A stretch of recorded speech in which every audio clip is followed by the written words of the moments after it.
මේ ලකුණ්ඩ බද්දිය සංසාරේ ඉපදිලා හිටියා රජ කෙනෙක් වෙලා බරණැස් නුවර. මේ රජාගේ විනෝදාංශයම තමයි වයසක අයත් එක්ක විහිළු කරන එක. සීයලා ගෙනල්ලා සීයලාට නටන්න කියනවා. ආච්චිලාට කලයක් අතට දීලා කලගිරි නටුන් නටන්න කියනවා. ඊට පස්සේ ගොඩක් විහිළු කරනවා. වැඩි ඕනේ වයසක අශ්වයෝ වයසක ඇත්තු එකට ඈඳලා වැනි වැනි යන හැටි යුද්ධවලට ගිහිල්ලා වැටෙන හැටි බලබලා සතුටු වුණා. කවටකම් කළා, විහිළු කළා. මේම වයසක අයට විහිළු කරනකොට ඊළඟ වයසක අය පාර යනකොට ඇඟේ හැප්පෙනවා. රැවුල් අදිනවා. කරත්තෙන් හප්පගෙන යනවා. මේ රජා බුදුරජාන් වහන්සේ වදාලා පින්වත් මහණෙනි මේ රාජ්‍යයේ වයසක අය රාජ්‍ය තුල ඉන්නේ නැතුව ගියා. ඉන්නේ නැතකොට ඔන්න ටිකක් වයසට එනකොට ඒ රාජධානියෙන් යනවා මිනිස්සු. එතකොට අර දරුවෝ අම්මට සලකන්නේ නැහැ. තාත්තට සලකන්නේ. දෙමව්පියන්ට සැලකීම කියන එක නැති වෙලා ගියා. වැඩිහිටියන්ට සැලකීම කියන එක නැති වෙලා ගියා.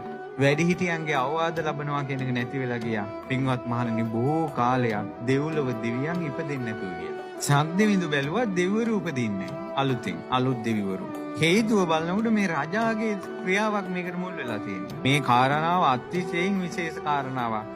මක් නිසාද අද සමාජයේ ශීඝ්‍රයෙන් පැතිරෙන එකක් තමයි කොලොප්පම විහිළුව අවටකම් කිරීම. ඉතින් බුදුරජාණන් වහන්සේ වදාලා සක්දෙවිඳු ආව කියනවා වයසක 100 කෙනෙක් විදියට දිරාපු කරත්තයක කිරිහට්ටිත් අරගෙන රජතුමා එන පාරේ ඉස්සරහට සක්දෙවිඳු ආවා. ඊට පස්සේ බුදුරජාණන් වහන්සේ වදාලා දැන් අර රජා කියනවා නාකියා උඹේනව නේද?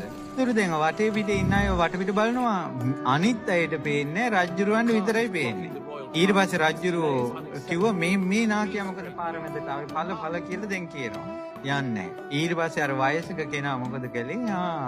කියලා අර රජතුමාගේ ඉන්න ඇත් වාහනේට උඩින් කරත්තේ ඉස්සුවා. කරත්තේ ඇතාට උඩින් යන විදිය. කරත්තේ උඩින් යන විදියට ගිහිල්ලා රජතුමා දැන් ඉන්නේ ඇතා උඩනේ.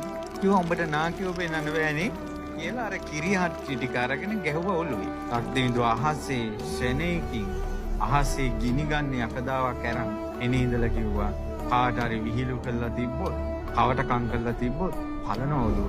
ඒ කියන්නේ සමහර ඒවා හොඳින් බැරි නම් නරකිනුත් දමනේ කරලා තියෙනවා. එදා ඉඳලා විහිළු කළේ නැහැ. ඒ කාලේ සක්දෙවිඳු බෝධිසත්වයෝ අර රජා ලකුණ්ඩ බද්දේ මහරහතන් වහන්සේ. පින්වත් මහණෙනි අනිත් අයට විහිළු කරලා සතුටු වුණාද? තමන් අනිත් අයට විහිළුවක් වුණා. මේ ලකුණ්ඩ බද්දිය සංසාරේ ඉපදිලා හිටියා රජ කෙනෙක් වෙලා බරණැස් නුවර.